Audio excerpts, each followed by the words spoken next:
Bismillahirrahmanirrahim. Assalamualaikum warahmatullahi wabarakatuh. Salam sejahtera untuk kita semua.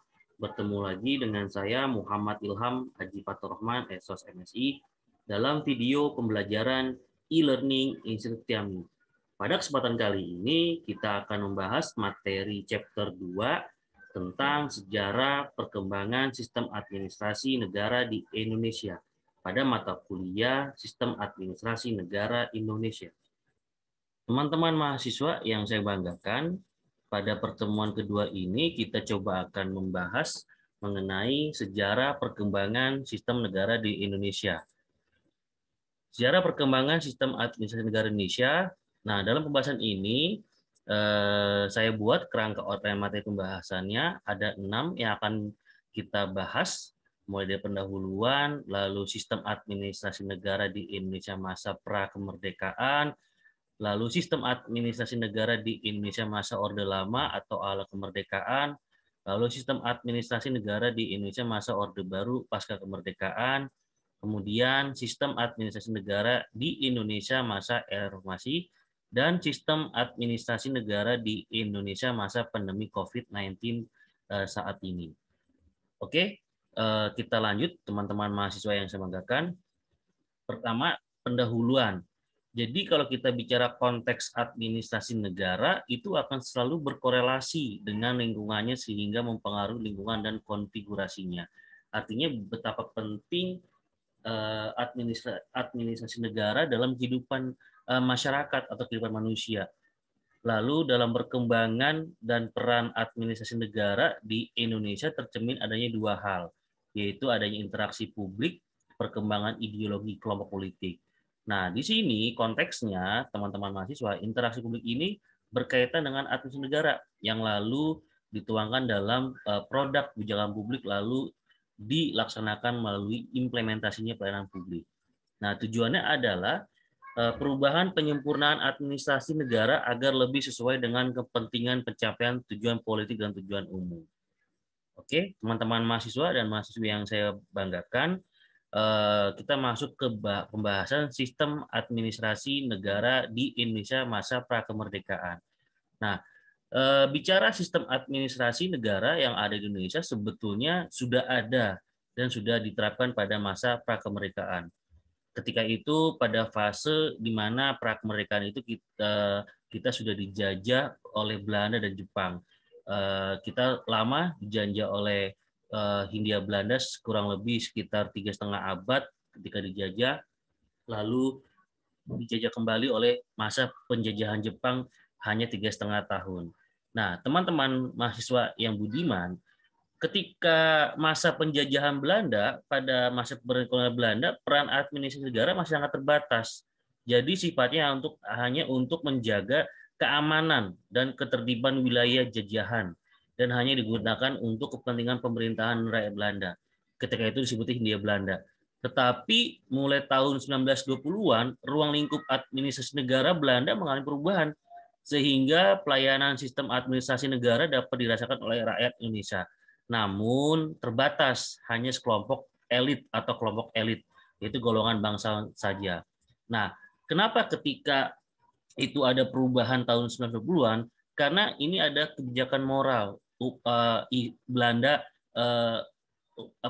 timbal balik atau adanya kebijakan moral bagi rakyat pribumi sebagai balas jasanya Belanda. Tetapi ini hanya untuk kelompok elit saja yang menikmati pelayanan tersebut, itu bangsawan. Nah, pada akhir abad ke-19, pemerintah kolonial membentuk aparatur khusus yang terdiri dari pejabat pribumi. Nah, jadi ketika abad ke-19 itu, pemerintah kolonial Belanda itu sudah membentuk aparatur khusus yang terdiri dari pejabat pribumi. Namun, kondisinya saat itu dalam kendali dan pengawasan pemerintahan pejabat kolonial. Jadi ketika itu diawasi secara total oleh pemerintahan kolonial Belanda. Aparatur pribumi ini disebut sebagai Pangre Praja, atau kalau kita kenal saat ini adalah aparatur sipil negara atau pegawai negeri sipil. Nah, selama 3,5 abad dijajah oleh Belanda atau Hindia Belanda, administrasi negara lebih dipandang sebagai ilmu pengetahuan Dan konteksnya dalam arti sempit, kegiatan tata usaha seperti arsip, ekspedisi, korespondensi, registrasi, dan lain sebagainya. Nah, itu ketika masa penjajahan Belanda. Lalu kita bergeser ketika masa prakemerdekaan, Belanda sudah tidak ada, muncullah Jepang. Bagaimana ketika itu sistem administrasi negara sudah ada juga di Jepang, tetapi ketika Jepang menjajah Indonesia kurang lebih selama 3,5 tahun, sistem administrasi negara itu tidak begitu penting bagi Jepang karena misi yang dilakukan oleh Jepang ketika itu hanya untuk mengamankan atau melakukan misi Perang Dunia Kedua. Nah, ketika itu memang Jepang menjajah Indonesia, itu sistem administrasi negara di Indonesia itu mengalami kehancuran karena birokrat Belanda disingkirkan, sementara rakyat pribumi Indonesia belum dilatih secara matang dan tidak diberi akses kesempatan. Namun teman-teman mahasiswa yang budiman, ketika pada masa Jepang itu juga dibentuk pemerintahan kecil, yaitu rukun tangga atau RT, rukun warga atau RW, dan dusun. Nah, makanya adanya RT, RW, dusun saat ini itu bermula dari cikal bakal peninggalan jajahan Jepang. Bagaimana Jepang meninggalkan sistem administrasi negara. Lalu Asacho yang artinya rukun kampung dan Kumicho yang artinya rukun tetangga serta adanya pertahanan sipil. Jadi ketika itu Jepang walaupun memang hanya 3,5 tahun menjajah, tetapi dia juga meninggalkan sistem administrasi negara. Itu adanya bentukan pemerintah kecil, RT, RW, dusun, adanya pertahanan sipil atau hansip, atau yang dikenal dengan istilah Shinendan. Namun semua itu dibentuk oleh mereka bukan untuk tujuan pengembangan ilmu administrasi negara, melainkan untuk alat penjajahan. Nah, ini teman-teman mahasiswa sistem administrasi negara di Indonesia masa prakemerdekaan, bagaimana pada masa penjajahan Belanda, lalu masa penjajahan Jepang. Oke, teman-teman mahasiswa yang budiman, kita lanjut ke materi pembahasan berikutnya. Nah, sistem administrasi negara di Indonesia masa Orde Lama, awal kemerdekaan. Nah, ini cikal bakal bagaimana sistem administrasi negara di Indonesia mulai bertahap, mulai melakukan transformasi. Nah, menurut Sadli Abdul Jabbar 2003, pada masa awal kemerdekaan, orientasi sistem administrasi negara masih pekat dengan nuansa politis, memperkokoh argumentasi eksistensi bagi republik yang baru merdeka, baik di dalam maupun luar negeri. Di dalam negeri, pemerintah sangat sibuk dengan upaya-upaya konsolidasi potensi-potensi nasional dalam situasi perekonomian, baik skala mikro maupun makro dalam keadaan serba kekurangan. Jadi ketika itu pada awal kemerdekaan, pengembangan administrasi negara lebih diarahkan pada upaya memenangkan dan mempertahankan kemerdekaan sebagai suatu bentuk upaya membangun pemerintahan yang berdaulat. Jadi terlihat bahwa sistem administrasi negaranya lebih memperlihatkan atau menunjukkan pada aspek manajerial, legal, dan politik. Nah, lalu pada saat itu juga terjadi kepincangan-kepincangan yang dialami dalam mengelola administrasi negara, baik berkenaan dengan bidang legislatif, eksekutif, maupun yudisial. Namun perjuangan para pemimpin bangsa pada awal kemerdekaan berhasil dengan diakuinya kedaulatan negara Indonesia pada tahun 1945 bukan saja oleh pemerintah kerajaan Belanda tetapi juga oleh dunia internasional. Nah, artinya teman-teman, bagaimana sistem administrasi negara ini juga bertransformasi ketika masa Orde Lama dari masa pra-kemerdekaan lalu ke awal kemerdekaan. Tetapi memang pada tahun 1991 dimulailah usaha-usaha pengembangan administrasi negara karena dipengaruhi oleh semakin besarnya peranan pemerintahan dalam kehidupan masyarakat Indonesia seiring dengan timbulnya permintaan bagi perbaikan di segala sektor kehidupan sesuai dengan harapan terhadap negara Indonesia yang sudah merdeka. Tetapi namun nyatanya pola patronase KKN itu masih terjadi di Orde Lama karena seperti rekrutmen pegawai negeri pada waktu itu cenderung banyak dipengaruhi oleh pertimbangan polis sistem seperti faktor loyalitas kepada penguasa saat itu maupun faktor nepotisme dan patronage. seperti hubungan kekeluargaan, suku, daerah, dan sebagainya. Oke, teman-teman mahasiswa yang budiman, kita lanjut ke pembahasan berikutnya. Nah, sistem administrasi negara di Indonesia masa Orde Baru pasca kemerdekaan, bagaimana transisi dari era Soekarno ke Soeharto, adanya Super Semar juga, ini menjadi salah satu sejarah panjang bagi sistem administrasi negara Indonesia ketika Orde Baru. Jadi jika dicermati ketika Orde Baru, berbagai kasus dalam proses pengembangan sistem administrasi negara seperti keterlambatan pengembangan SDM di awal masa kemerdekaan ternyata mendapatkan jawaban pada fase ini. Artinya fase kedua ini pembangunan nasional itu antara tahun 70-an sampai akhir tahun 90-an, sekalipun belum dilaksanakan secara terfokus, fenomena pembangunan pada fase kedua tersebut sangat diwarnai oleh pembangunan fisik, infrastruktur, perekonomian, sosial, dan pemenuhan kebutuhan dasar masyarakat. Lalu di era 70-an sampai 90-an, pembangunan nasional sudah berlandaskan pada prinsip-prinsip manajerial, legal, dan yudisial, seperti tampak dalam sistem administrasi negara kesatuan Republik Indonesia dengan sistem repelita yang kita kenal ketika itu rencana pembangunan 5 tahun. Nah, rencana pembangunan 5 tahun atau repelita ketika Orde Baru ini salah satu bentuk konkret bagaimana sistem administrasi negara itu mulai berkembang lebih maju di ketika transisi dari era pemerintahan Pak Soekarno ke Pak Soeharto. Lalu kita lihat ternyata adanya repelita ini mempunyai manfaat luar biasa ketika itu. Dampaknya baik positif maupun negatif terhadap pembangunan nasional selanjutnya. Lalu aspek lainnya dengan pembenahan di bidang politik juga ketika pemerintah Orde Baru telah berhasil menyusun suatu sistem administrasi negara yang mampu mendorong terciptanya sinergi antara legislatif, eksekutif, dan yudikatif. Meskipun terciptanya sinergi antara legislatif terhadap kebijakan pemerintah telah menimbulkan ekses terjadinya penyimpangan yang akhirnya menjadikan birokrasi pemerintahan dengan tanpa beban, melanggar etika politik. Makanya ketika itu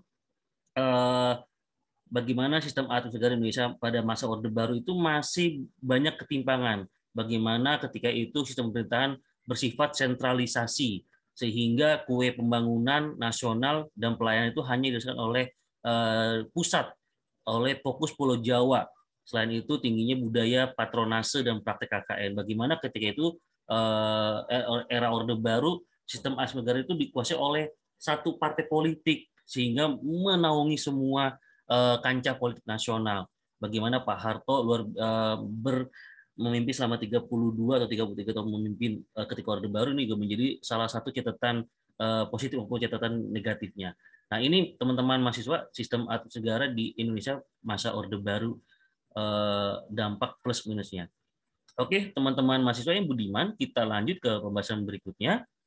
Nah, sistem administrasi negara di Indonesia masa era reformasi. Nah, era reformasi ketika terjadinya Krismon tahun bulan Mei tahun 97-98 itu ternyata menjadi gelombang besar, arus perubahan yang luar biasa bagi bangsa Indonesia. Walaupun ketika Pak Harto runtuh, tetapi ketika gantinya Prof. Habibie ternyata itu masih ada gelombang lagi, sehingga ketika reformasi sudah bergulir, Habibie pun juga runtuh. Nah, ternyata teman-teman mahasiswa, sistem administrasi negara itu ada ketika era transisi pasca Orde Baru atau masa era reformasi ini itu ada tantangan. Jadi ada 4 isu tantangan sistem administrasi negara di Indonesia era reformasi. Pertama, supremasi hukum. Bagaimana supremasi hukum ini menjadi tantangan di dalam sistem administrasi negara di Indonesia di era reformasi, atau rule of the law, equality before of the law. Bagaimana semua warga negara Indonesia itu sama di mata hukum. Hukum jangan hanya tumpul ke bawah, tapi hanya tumpul ke atas, tajam ke bawah. Hukum hanya lemah bagi kalangan bawah, tapi hukum hukum hanya kuat untuk kalangan bawah, tapi hukum hanya lemah bagi kalangan atas. Nah, ini juga menjadi tantangan. Lalu isu lainnya adalah kesejahteraan sosial. Nah, kesejahteraan sosial ini juga menjadi tantangan di sistem administrasi negara Indonesia di era reformasi. Bagaimana kesejahteraan sosial pemberdayaan masyarakat ini menjadi leading sektor bagi bangkitnya perekonomian nasional. Lalu nilai-nilai demokrasi. Nah, ini nilai demokrasi ini pasca era reformasi juga menjadi tantangan. Bagaimana demokrasi juga harus mengedepankan prinsip-prinsip toleransi, prinsip-prinsip konsistensi, prinsip-prinsip konstitusi dan sebagainya.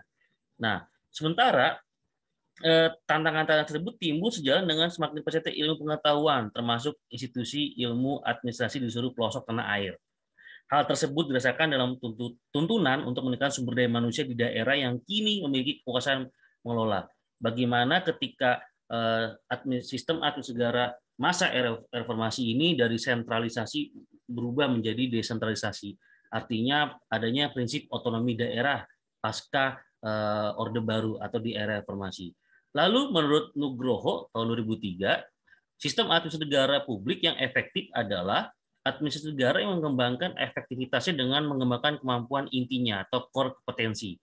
Bahwa pengelolaan administrasi negara yang efektiflah yang akan keluar sebagai pemenang. Karena hanya administrasi negara yang efektif yang mampu menghasilkan kebijakan publik yang efektif dalam membangun iklim the effective culture bagi organisasi publik itu sendiri maupun organisasi bisnis dan nirlaba. Artinya ini juga pendapat dengan Porter bahwa efektivitas berkenaan dengan produktivitas. Artinya hanya satu kata yang paling baik untuk menjelaskan sejauh mana daya saing suatu negara, yaitu sejauh mana produktivitas dari negara tersebut. Artinya bagaimana begitu pentingnya peningkatan produktivitas menjadi salah satu kunci atau faktor utama untuk mencapai sasaran pembangunan ekonomi yang berkelanjutan dan seiring dalam era globalisasi dan liberalisasi ekonomi dunia saat ini. Oke, tentunya rendahnya tingkat produktivitas bangsa Indonesia memberikan implikasi rendahnya daya saing bangsa yang pada gilirannya memicu tingginya tingkat pengangguran, rendahnya kesejahteraan masyarakat. Hal ini sangat berpotensi untuk menimbulkan ketimpangan sosial. Oke, teman-teman mahasiswa yang budiman, kita lanjut ke pembahasan berikutnya. Yang terakhir adalah sistem administrasi negara di Indonesia masa pandemi COVID-19. Kita tahu teman-teman mahasiswa COVID-19 ini belum terselesaikan, sudah hampir 1 tahun lebih, menjadi PR berat bagi dunia, bukan hanya Indonesia, tapi ini persoalan global. Jadi memang ada perubahan bagaimana ketika pasca sebelum pandemi COVID kita bisa melakukan aktivitas seperti umumnya, tetapi pas terjadi COVID ini menjadi semua terbatas. Nah, di sini saya hanya membuat 2 instrumen sistem administrasi negara Indonesia di era pandemi COVID. Yang pertama, bagaimana ketika COVID ini terjadi, pemerintah sebagai yang bertanggung jawab penuh bagaimana melindungi masyarakat ini juga mempunyai peranan penting. Yang pertama ada aspek regulasi, dan kedua adalah aspek manajemen pemerintahan. Aspek regulasi terdiri dari adanya kebijakan PSBB, PPKM, vaksinasi, perlindungan dan jaminan sosial bagi masyarakat di saat pandemi COVID-19. Artinya jelas bahwa sistem administrasi negara di saat masa pandemi COVID ini menjadi tanggung jawab pemerintah. Ada bagaimana menyelesaikan persoalan COVID ini dengan mengeluarkan kebijakan-kebijakan publik, adanya produk PSBB, PPKM, vaksinasi dan sebagainya, itu juga salah satu solusi atau strategi untuk mengurangi atau memerangi virus corona atau coronavirus. Lalu juga ada jaminan sosial, ada bantuan sosial baik itu tingkat pusat, provinsi, kabupaten kota, adanya kartu prakerja, adanya bantuan stimulan. Ini juga untuk membantu ekonomi yang lemah, karena kita tahu teman-teman mahasiswa bahwa coronavirus ini jelas meliput berpengaruh terhadap semua sektor ekonomi, UMKM kena dan semua dampak kena, pengangguran dan pengurangan karyawan.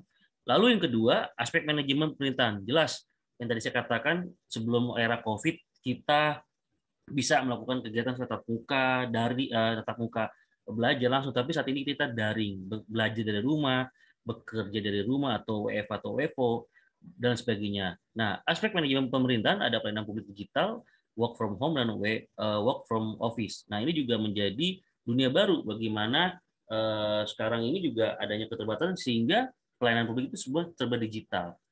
Nah, tetapi ada dampak positifnya dengan adanya digitalisasi ini juga bagaimana menciptakan good governance, good government dan clean government, artinya elektronik. Nah, tetapi dalam aspek manajemen pemerintahan juga kita harus melihat sumber daya manusianya. Nah, bukan hanya tenaga medis yang terdepan memerangi coronavirus, tetapi juga aparatur sipil negara yang siap membantu dalam pelayanan publik di era digital atau di era coronavirus. Demikianlah penjelasan singkat materi chapter 2 tentang sejarah perkembangan sistem administrasi negara di Indonesia. Materi lebih lengkap dapat dibaca dan dipelajari pada modul mata kuliah Sistem Administrasi Negara Indonesia yang dapat diunduh atau download pada sistem SSO Institut Tiami. Sampai jumpa pada materi selanjutnya. Wassalamualaikum warahmatullahi wabarakatuh. Institut Tiami, the right place for better future.